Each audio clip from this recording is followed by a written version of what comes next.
Le Dorlo. Dans 20-30 ans, il n'y en aura plus. Eh bien le bonjour jeunes gens, c'est Max le Belge et bienvenue sur Green Reset. Sur cette chaîne, vous êtes peut-être habitués à me voir parler de guidance, de tarot, de numérologie, mais aujourd'hui, j'aimerais aborder avec vous un sujet bien plus terre à terre, même s'il s'agit de l'élément eau et plus précisément de l'eau de consommation. Selon moi, avoir la tête dans les étoiles, c'est essentiel, mais avoir les pieds bien ancrés sur terre l'est tout autant. Les deux sont liés, car c'est en prenant soin de notre monde matériel que l'on nourrit aussi notre vie intérieure. Car tout ce qui est en haut est en bas, et ce qui est en bas est aussi en haut. C'est pourquoi, en complément des guidances spirituelles, je vais désormais partager sur cette chaîne des sujets liés à l'autonomie et à la résilience. Et dans cette vidéo, on va parler d'un sujet essentiel qui est l'eau que vous buvez. Comment purifier votre eau de manière économique, écologique et pratique grâce à deux systèmes que j'utilise au quotidien. La carafe à gravité Wiplo et la gourde filtrante Oco. Avant toute chose, je tiens à préciser que je n'ai aucun partenariat avec les marques des produits que je vais vous présenter dans cette vidéo. Je les ai achetés à mes frais et je les utilise tous les jours à titre personnel et donc je vais vous donner mon avis en toute franchise. Mais quels sont les avantages à utiliser ces filtres? Tout d'abord, un avantage sanitaire. Ces filtres sont efficaces pour filtrer les bactéries, les polluants, les pesticides, tous les résidus qui pourraient rester dans votre eau. Que vous utilisiez de l'eau de ville, de rivière, d'un lac, d'une source ou autre, ou d'un puits, peu importe. Un avantage également économique. En comparaison avec l'eau en bouteille, une fois amortis, ces filtres sont largement plus rentables. Plus de frais liés à l'achat de bouteilles, ni à leur transport. Et même si vous devez remplacer les filtres, qui sont des consommables et malheureusement qui doivent être remplacés, c'est une économie qui se ressent très vite. À la fin de cette vidéo, je vous présenterai un tableau récapitulatif pour vous comparer les prix des différents systèmes par rapport à de l'eau minérale achetée en bouteille. Et vous verrez que la différence n'est quand même vraiment pas négligeable. Un avantage évidemment écologique. En réduisant votre consommation d'eau en bouteille, vous réduisez le plastique et aussi le transport. Et donc c'est un geste simple et concret pour l'environnement. Et puis un avantage pratique, encore une fois, grâce à ces filtres, vous n'avez plus à aller rechercher des bouteilles d'eau au magasin, vous n'avez plus à les transporter. Il vous suffit d'ouvrir l'eau du robinet ou aller chercher de l'eau dans votre puits ou votre source si vous en disposez et vous pouvez directement filtrer l'eau et la consommer. De plus, c'est un système qui fonctionne sans électricité, donc ça ne tombe pas en panne. Et dans le cas d'une rupture de la normalité ou coupure de réseau, ou si vous avez une eau polluée parce qu'il y a eu des travaux, etc., eh ben vous pourrez de toute manière consommer votre eau après filtration. Je passe maintenant à la présentation des produits. N'hésitez pas à me dire en commentaire ce que vous en pensez, à poser vos questions si vous en avez. Et si le sujet vous intéresse, n'hésitez pas à vous abonner, à liker la vidéo, à la partager. Et moi, je vous dis à bientôt. Ciao. Allez, on passe du coup à l'assemblage de la carafe. Donc à la réception, vous allez recevoir tous les éléments méticuleusement bien emballés, le couvercle et tous les éléments qui composent la carafe. Un support pour la positionner, et ça c'est un accessoire qui n'est pas fourni chez Berkey, donc c'est bien que Wiplo la fournisse. Deux éléments, la cuve du haut qui contiendra les filtres, et qui peut contenir jusqu'à 4 filtres. Je vous rappelle que 2 sont fournis avec la carafe. Un mode d'emploi pour amorcer les filtres, pour le montage, et je vais tout vous expliquer en détail. Les filtres, 2 filtres fournis, et l'élément bas qui est la cuve de réception, donc votre eau filtrée. Vous recevrez également toute la petite quincaillerie qui vous permettra d'assembler la carafe. Donc déjà 2 petits bouchons pour obstruer les trous, parce que vous avez l'emplacement pour 4 filtres, mais 2 seulement fournis. Une petite poignée pour le couvercle, et le robinet muni d'une jauge qui vous permettra de voir en temps réel ce qui vous reste dans la cuve sans avoir à soulever l'élément eau. Et ça c'est top parce que chez Berkey c'est une option et chez Wiplo c'est directement inclus avec. Et franchement c'est qualitatif. Ainsi qu'une petite clé pour vous permettre de visser correctement tous les éléments. Alors la première chose, ça va être de nettoyer un peu tous les éléments. Donc là vous voyez il y a l'emplacement pour mettre le robinet dans la cuve de réception, un caoutchouc antidérapant. Donc on va commencer par nettoyer tous les éléments. Forcément, quand ils sortent de l'usinage, voilà, ils sont pas super propres, donc il faut les nettoyer à l'eau, au savon, produit vaisselle, etc. Logique. Donc ça, voilà, je vais pas vous faire un dessin, mais vous devrez nettoyer vos éléments avant de commencer à filtrer votre eau.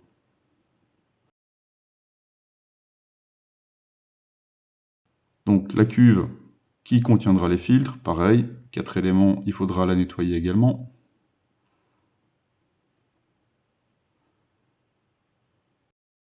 Le couvercle, pareil. Donc il n'y a rien qui est monté, hein. Je vous expliquerai après comment on monte tout, mais première chose à faire, c'est de nettoyer tous les éléments. Et ensuite, on va venir mettre la petite poignée sur le couvercle. Il suffit de dévisser une vis.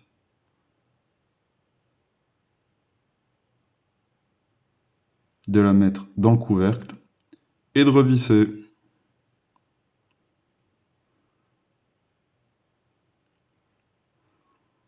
Ensuite, vous avez les filtres, donc vous en avez 2 qui sont fournis. Vous pouvez en mettre 4. Hein. Ça augmente un peu le débit de filtration, forcément ça ira plus vite, et puis vous allez aussi les conserver plus longtemps. Mais de base, il y a 2 filtres qui sont fournis. Et vous pouvez les remplacer par des filtres Berkey si vous voulez, quoi, qui sont plus performants. Le petit joint pour vous aider à les amorcer. Et donc on va commencer par là. On va vraiment amorcer les filtres, c'est-à-dire qu'on va enlever les poussières, les morceaux de charbon qui sont restés dans les filtres. Et puis là, vous allez voir, donc vous maintenez contre le robinet, et puis vous allez rincer pendant 2 bonnes minutes. Vous voyez, il y a de l'eau noire qui sort, hein, donc c'est vraiment que les filtres doivent purger un petit peu les résidus de poussière qu'ils peuvent avoir dedans. Et donc voilà. Après, vous allez filtrer l'eau. La première filtration, il faudra l'éliminer. Pour le robinet, il est constitué de 2 joints, une rondelle et un écrou. Et donc, il y aura un joint qui sera à l'extérieur de la cuve, et puis un joint à placer à l'intérieur. Et puis la rondelle et l'écrou viendront maintenir le tout en toute étanchéité.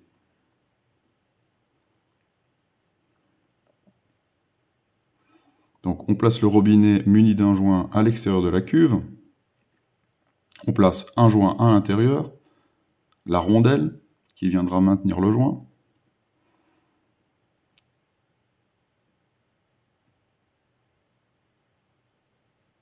On visse l'écrou.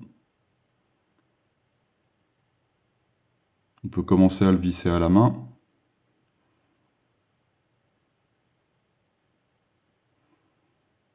Et ensuite, on terminera à le serrer avec la petite clé qui est fournie.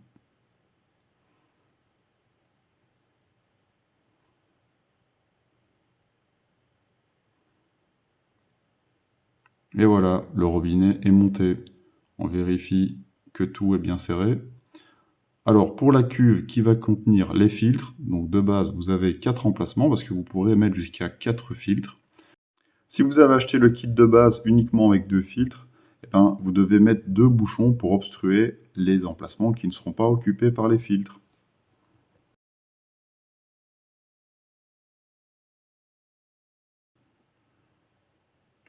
Et puis pour les fils, vous avez une vis papillon qu'on va dévisser complètement. Il y a un joint qui sera à l'intérieur. Donc on place le filtre muni de son joint à l'intérieur de la cuve de filtration. Et on vient serrer la vis papillon de l'autre côté.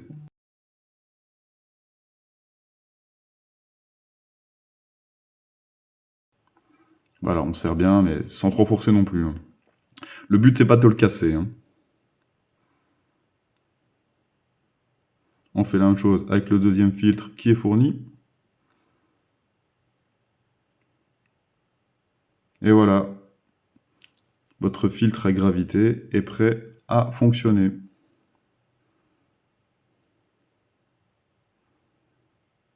Ensuite, on empile simplement les éléments les uns sur les autres. Le support, la cuve de réception avec son robinet, et puis les 2 filtres et le couvercle. On remplit d'eau. Moi, je vous conseille la première filtration d'éliminer l'eau. Moi, je m'en suis servi pour arroser mes plants de tomates. Elle n'est pas censée être nickel, cette eau. Hein. Elle a vu les filtres une première fois. Et donc après, l'important à s'assurer, c'est que l'eau passe bien par les filtres et pas par le côté. Si l'eau passait par le côté du filtre, ça voudrait dire que ça ne passe pas par le filtre et donc l'eau n'est pas filtrée. Ensuite, vous voyez, vous avez une petite bulle qui permet de voir la quantité d'eau qui vous reste dans la cuve de réception. Ça, c'est super pratique parce que ça vous évite de devoir soulever l'élément du haut pour voir ce qui vous reste d'eau dans la cuve. Moi, je l'ai équipé de 4 filtres. Ça accélère un peu la filtration. L'inconvénient, c'est que ça occupe du volume dans la filtration haute. Donc voilà, on se retrouve avec un volume à filtrer plus petit. Finalement, il faut recharger un peu plus, mais ça va plus vite à filtrer. L'important, c'est que l'eau passe réellement bien par les filtres. Et donc, vous pouvez voir sur le schéma ici que les fils sont équipés d'un socle en plastique. Et donc, en fait, l'eau ne passera que par le filtre. Si vous vous retrouvez avec un volume résiduel dans la cuve du haut, c'est tout à fait normal. Ça voudra dire que l'eau ne passe que par les filtres et la partie avec le socle en plastique retient bien l'eau. Et donc, le filtre est complètement étanche. Et donc, l'eau que vous allez filtrer et consommer sera bien passée par le filtre et pas par le côté. Si dans la partie haute, là où il y a les filtres, vous vous retrouvez avec sans volume résiduel, ça voudra dire que l'eau ne passe pas à travers le filtre. Alors pour l'entretien, c'est assez simple. Tous les mois, on va la nettoyer. Donc on va commencer par éliminer l'eau résiduelle qu'il y a dans la cuve du haut. Comme je vous l'ai dit, si les filtres sont bien placés, il y a toujours un volume mort au-dessus. Donc vous voyez en fait qu'elle n'est pas encrassée en fait. Moi j'utilise de l'eau du robinet, donc elle est pas très, très sale, il y a un peu de calcaire. Alors, je vais quand même récupérer l'eau qui a été filtrée, elle est toujours bonne à consommation, hein. En nettoyant une fois par mois, ça suffit amplement, et puis l'eau elle reste propre, elle est encore très bonne à boire.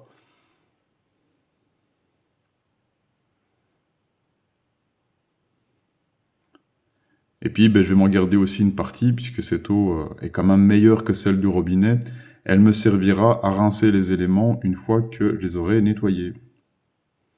Et donc, vous pouvez voir, voilà, après un mois d'utilisation, la cuve du bas, elle est nickel, quoi, en fait. Alors, j'utilise simplement du vinaigre, ainsi qu'un peu de savon vaisselle et de l'eau, et rebelote, je nettoie tous les éléments comme quand je les ai reçus, et ça, une fois par mois. Un petit entretien une fois par mois, nettoyage, on rince bien toutes les parois, on nettoie aussi le robinet, et puis je rince avec l'eau que j'ai récupérée, qui a été filtrée, hein. Du coup, elle est quand même meilleure que celle du robinet. Alors je nettoie quand même le fond, même si j'enlève pas les filtres. J'enlève pas les filtres et je les nettoie pas. Maintenant ceux qui ont des eaux très chargées, je leur conseille quand même de les nettoyer, les passer sous l'eau et de les frotter avec une brosse douce. Mais moi je nettoie quand même le dessous de la cuve, puisque c'est l'eau qui est en contact avec l'eau que je bois, quoi. Et puis j'en profite, comme c'est des éléments en inox, il y a vite des traces de doigts. Donc voilà, je profite pour nettoyer aussi l'extérieur. Alors je le fais plus souvent qu'une fois par mois, mais voilà, c'est pour vous montrer le petit coup de polish pour la faire briller. Et puis on re-remplit, on refiltre. Et comme les filtres ont déjà été amorcés, l'eau qui sera filtrée sera prête à la consommation. Certaines personnes, et j'en fais partie, considèrent que l'eau filtrée est morte. Elle perdrait ses structures énergétiques naturelles. Alors pour y remédier, j'utilise la carafe Aladin. Elle est conçue en respectant les proportions du nombre d'or et elle intègre au fond une fleur de vie connue pour harmoniser l'eau.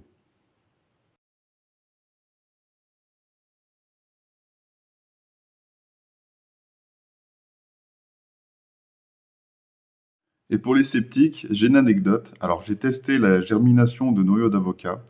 J'en ai placé certains au-dessus d'une fleur de vie. Et vous me croirez ou pas, mais en 1 à 2 semaines, j'ai un germe. J'ai un germe, ça pousse beaucoup plus vite quand je pose une fleur de vie en dessous des noyaux que quand j'en pose pas. Donc voilà, tandis que les autres ont mis des mois, enfin 1 mois avant de commencer à germer, ceux avec une fleur de vie en dessous ont fait une racine directement. Et si vous n'êtes pas convaincu, je vous propose de faire l'expérience par vous-même et de me répondre en commentaire si ça a fonctionné pour vous. J'utilise également une alternative très pratique au filtre à gravité, qui est la gourde Oco. Elle se constitue d'un filtre qu'on peut remplacer. Selon son utilisation, hein, c'est toujours pareil, hein. Si vous utilisez une eau qui est relativement propre, une eau de source ou une eau du robinet, bah, vous aurez moins à remplacer le filtre que si vous utilisez une eau qui est plutôt souillée, une eau de rivière, une eau d'étang. Enfin, c'est tout à fait possible de l'utiliser. Économiquement, bah, c'est plus rentable que de l'eau en bouteille, hein. Je vous ferai le topo à la fin de la vidéo, aussi bien sur les économies que vous pouvez faire avec une carafe à filtration par gravité qu'avec une gourde Oco. Mais voilà, ça reste moins cher que de l'eau en bouteille. Et puis vous êtes sûr de boire une eau de qualité, quoi. Et puis ce qui est bien avec Oco, c'est que tous les aimants ben, sont démontables, on peut les nettoyer, on peut même les remplacer s'ils s'endommagent. Son utilisation est simple, il suffit de remplir la gourde, de remettre le filtre,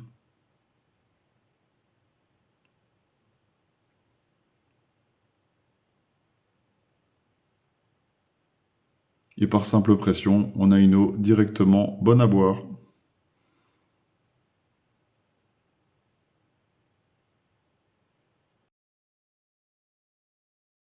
Oco propose également une application pour suivre le nombre de remplissages que l'on fait dans sa gourde. C'est très pratique, comme ça on est toujours certain d'avoir un filtre qui est suffisant pour filtrer l'eau. On peut également enregistrer plusieurs gourdes. Moi, c'est mon cas. Il y a plusieurs personnes dans la famille qui en ont. Et puis, il suffit de cliquer sur le nombre d'utilisations et le nombre de remplissages pour garantir qu'on utilise toujours un fil correct. Alors, niveau budget, qu'est-ce que ça coûte? Eh bien, ici, je vous ai récapitulé un tableau qui reprend les prix des carafes à filtration par gravité, donc dans la gamme de Wiplo. Vous avez la Vénus qui est à 5,6 litres, la Earth qui est à 8,5 litres et la Neptune à 11 litres. Vous avez également le prix des filtres qui est plus ou moins à 100 €, à 99,99 centimes. Donc voilà, ils ne sont pas éternels, il faudra bien les remplacer à un moment donné, mais vous n'avez plus à racheter la carafe en elle-même, juste les filtres. Alors comment j'ai fait mon calcul? J'ai pris le prix de base de la carafe en elle-même, le volume que je suis censé filtrer d'après le constructeur, donc 22 700 litres. Le prix moyen pour une eau au mètre cube, l'eau de ville, c'est 4 €. Et donc, ça me donne un résultat, dans mon cas, pour la Earth de 8,5 litres, en fait, ça me revient à même pas 1 centime le litre. Alors, à titre personnel, j'ai acheté la carafe Wiplo Earth d'une capacité de 8,5 litres. Donc, en arrondissant, on va dire que je l'ai payé 200 €. Elle est équipée de 2 filtres qui, selon le fabricant, peuvent filtrer jusqu'à 22 700 litres. Donc, avec une consommation moyenne, et c'est vraiment à titre personnel, je consomme 25,5 litres par semaine, donc approximativement 1,3 mètres cubes par an, donc 1300 litres. J'utiliserai donc ces fils pendant presque 17 ans, en sachant que je filtre exclusivement de l'eau du robinet, et même si elle peut contenir des polluants, c'est une eau relativement bonne et considérée comme propre à la consommation, donc potable. Mais ce volume, garanti par le fabricant, dépendra évidemment de la qualité de l'eau que vous allez filtrer. Si vous filtrez une eau de rivière ou une eau de puits avec, je ne garantis pas qu'il fera ce volume-là. Et donc avec un prix moyen de 4 € par mètre cube pour de l'eau de ville, plus le prix de la carafe avec ces 2 filtres, cela veut dire que consommer 22 700 litres d'eau me coûtera plus ou moins un tout petit peu plus que 290 €. Et si je compare le même volume avec une eau en bouteille bon marché qui coûte plus ou moins 19 cents le litre, cela me reviendra au total à 4 313 €, soit une différence de 4 022 €. Donc évidemment, c'est sur du long terme, mais c'est quand même un coût conséquent, quoi. Et admettons que je remplace les filtres à la moitié de leur vie, je peux rajouter à ce montant initial de la carafe 99 €, un peu plus, on va dire 100 €, qui est le prix de 2 filtres, et cela me coûtera avec la Wiplo un tout petit peu plus que 390 €, soit encore une différence de 3 922 €.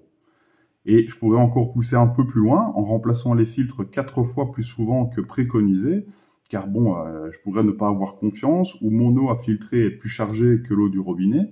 Je rajoute alors 3 fois le montant des filtres, car je le rappelle, mes 2 filtres sont déjà fournis dans le kit de base. J'arrive au montant total d'un peu plus de 590 €, et même dans ce cas, il y a encore une différence de 3 722 € par rapport à l'eau en bouteille bon marché. Donc voilà, je veux dire, il n'y a pas photo, quoi. Alors peut-être que je me suis trompé dans mes calculs. Si c'est le cas, dites-le moi en commentaire. Mais moi, je trouve que même sur la durée de vie que j'estime et qui est estimé par le constructeur, même si on remplace les filtres beaucoup plus souvent, c'est indéniable l'avantage qu'on a avec ce type de filtration.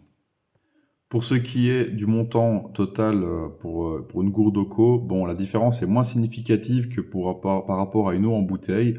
Malgré tout, ça reste quand même intéressant parce que bon, faut vous dire que vous allez acheter la gourde une seule fois. Ensuite, vous n'aurez que les filtres à remplacer. Et au coût du filtre, juste le filtre, ben ça revient un peu moins de 10 cents. On arrive à 8 centimes le litre filtré. Donc voilà, ma Moco est plus avantageux qu'une eau en bouteille classique. Alors moi, en plus, j'ai pris vraiment le prix d'une eau bon marché. Mais voilà, si vous considérez une eau je veux dire, de qualité, entre guillemets, parce qu'on ne sait jamais vraiment ce qu'il y a dedans, ni comment elle a été... voilà, on peut toujours avoir des suspicions. Mais voilà, même comme ça, avec une gourde filtrante Oco, vous êtes largement avantagé et puis vous êtes certain de consommer une eau de qualité. Pour conclure cette vidéo, entre la carafe Whiplo à utiliser à la maison et la gourde Oco qui peut très bien servir en déplacement ou en itinérance, ce sont deux solutions qui peuvent répondre à de nombreux besoins. Si cette vidéo vous a plu, pensez à la liker, à mettre votre propre expérience dans les commentaires, à la partager à d'autres personnes qui pourraient être intéressées par ce sujet. Merci d'avoir regardé et à très bientôt pour de nouvelles idées autour de l'autonomie et de la résilience. Moi je vous dis à bientôt, ciao.